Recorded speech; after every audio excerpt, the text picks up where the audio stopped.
আমরা আজকে একটু দেখি যে আইএম মানে ইন্ট্রামাসকুলার ইনজেকশনটা কোন নিয়মে সঠিক উপায়ে দিতে হয়।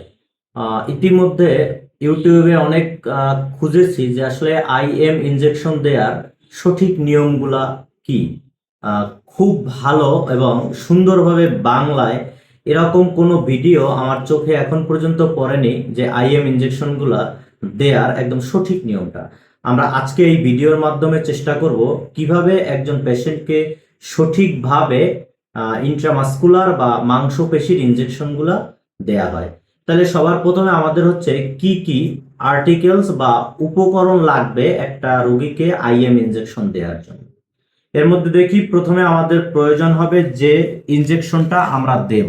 যেমন আমরা একটা পেশেন্ট নিয়েছি, ওনাকে হচ্ছে নিউরো বি ভিটামিন বি কমপ্লেক্সের মধ্যে যে উপাদানগুলো থাকে সেগুলো আমাদের এটার মধ্যে দেওয়া আছে, এই ওষুধটা আমরা তাকে প্রয়োগ করব। উপাদানটা প্রয়োজন।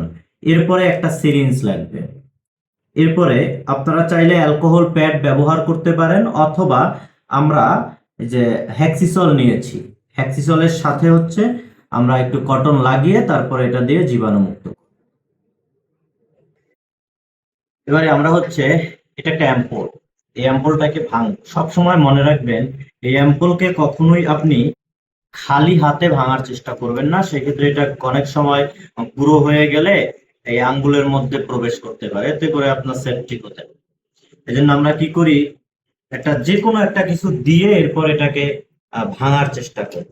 আস্তে করে আপনি ধরবেন, ধরে এরপরে চাপ দিবেন, আপনার দিকে চাপ দিলে এটা ভেঙে যাবে। এরপর এটা এখানে রাখবেন, রাখার পরে হচ্ছে এই যে সিরিঞ্জের কাজ, এটা খুলবেন।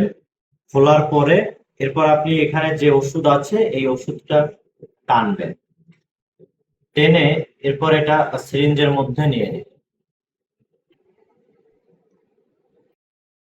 তবে আর একটা জিনিস আপনাকে অবশ্যই খেয়াল করতে হবে যে একটা আইএম ইনজেকশন দিতে হলে সেটা অবশ্যই ওষুধটা আগে দেখতে হবে যে ওষুধের গায়ে লেখা আছে কিনা। এখানে দেখেন ছোট করে লেখা আছে আইএম ইনজেকশন, নিচে আবার তারিখ দেয়া আছে, মেয়াদ উত্তীর্ণর তারিখ, এগুলো অবশ্যই আপনাকে খেয়াল করতে হবে। তাহলে এতটুকু ওষুধ যেখানে আমরা 1.5 ml পরিমাণের ওষুধ ওনাকে পুশ করব। এরপর এখানে বাবল আছে কিনা এটা একটু দেখবো।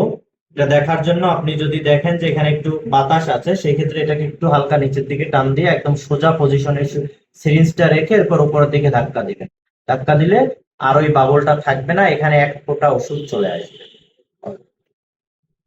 এরপরে আপনি সর্বপ্রথমে নিজের হাতটাকে একটু স্যানিটাইজ করে নেবেন, 2 হাত একটু স্যানিটাইজ করে নেবেন, কারণ রোগীকে আপনি ধরবেন। সবসময় মনে রাখবেন যে জীবাণুমুক্ত করার পূর্বে অন্যকে, তাহলে আপনাকে আগে জীবাণুমুক্ত হয়ে নিতে হবে। এই যে নিডেলটা আছে, এই নিডেলে কোনো ক্রমে আপনার হাতের স্পর্শ লাগানো যাবে না, কারণ হচ্ছে এটা ওনার ভিতরে ঢুকবে। এরপরে আমরা কি করব, ওনার এই জায়গাটা একটু জীবাণুমুক্ত করে নেব। এটাকে আমরা ডেলটয়েড মাসেল বলি, ত্রিকোণ আকৃতির পেশি। এখানে যে জয়েন্ট আছে এই জয়েন্ট থেকে আমরা 4 আঙ্গুল নিচের দিকে ইনজেকশনটা দেই। সবসময় মনে রাখবেন আইএম ইনজেকশন গুলা কিন্তু আপনার 90 ডিগ্রি অ্যাঙ্গেলে দিতে হবে। এই যে এখানে আপনার যে জয়েন্ট আছে এই জয়েন্টের উপরে হাত রেখে এই পজিশনে রেখে ঠিক এই জায়গায় ইনজেকশনটা আমরা দেব।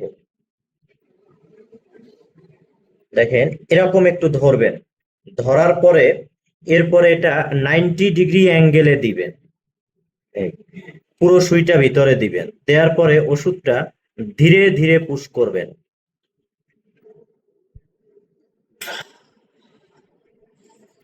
এরপরে আবার এই যে কটনটা আছে এটা দিয়ে চাপ দিয়ে এটা উঠাই ফেলবেন, একটু চাপ দিয়ে ধরে রাখতে বলবেন, কোনো রকম ডলাডলি করা যাবে না। ঠিক আছে।